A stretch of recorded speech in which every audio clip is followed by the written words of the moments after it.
বাংলাদেশ সফরে আসছেন সৌদি যুবরাজ মোহাম্মদ বিন সালমান। প্রধানমন্ত্রী তারেক রহমানের আমন্ত্রণপত্র তিনি গ্রহণ করেছেন। এই সফরের দিনক্ষণ এখনও চূড়ান্ত না হলেও তিনি তার সুবিধামতো সময়ে ঢাকায় আসতে যাচ্ছেন বলে গণমাধ্যমকে জানিয়েছে পররাষ্ট্র মন্ত্রণালয়ের সূত্র। এখন সৌদির প্রভাবশালী এই নেতার বাংলাদেশ সফরের বিষয়ে কাজ চলছে।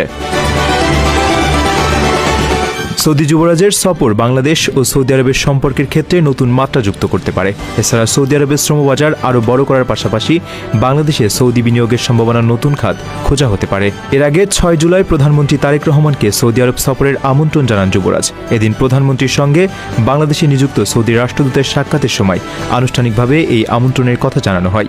এ সময় তিনি সৌদি যুবরাজের পাঠানো আমন্ত্রণপত্র প্রধানমন্ত্রীর কাছে হস্তান্তর করেন।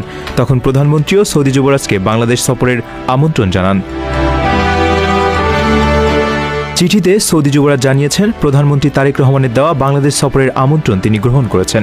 সৌদি রাষ্ট্রদূত সেদিন আরও জানান, সৌদি আরবের পররাষ্ট্রমন্ত্রী প্রিন্স ফয়সাল বিন ফারহানও শীঘ্রই বাংলাদেশ সফরের আগ্রহ ব্যক্ত করেছেন। এছাড়া সৌদি আরবের একটি মন্ত্রী পর্যায়ের প্রতিনিধি দল বিনিয়োগের বিষয়ে আলোচনা করার জন্য শীঘ্রই ঢাকায় আসবে। সৌদি যুবরাজ মোহাম্মদ বিন সালমানকে বাংলাদেশের পক্ষ থেকে লাখো সালাম। তার বাংলাদেশের সফর সফল হোক। প্রবাসীদের পক্ষ থেকে আন্তরিক শুভেচ্ছা।